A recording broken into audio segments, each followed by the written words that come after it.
Good morning everyone, respected teacher and all my dear friends. I am Isita Nasine. I am studying in first B in SIS International School. Today I am saying few lines on my favorite animal, rabbit. I am a rabbit. My name is Bunny. I have two big eyes, two long ears and strong back tail. I am a herbivorous animal. I live in burrows. My younger one is called kit or kittens.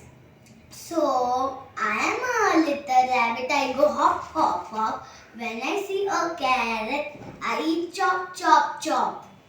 I am soft and furry with a taste of furry. When I see my friends, I am so happy. My ears go flip flop, flip flop. Thank you. Squish, squish, squish.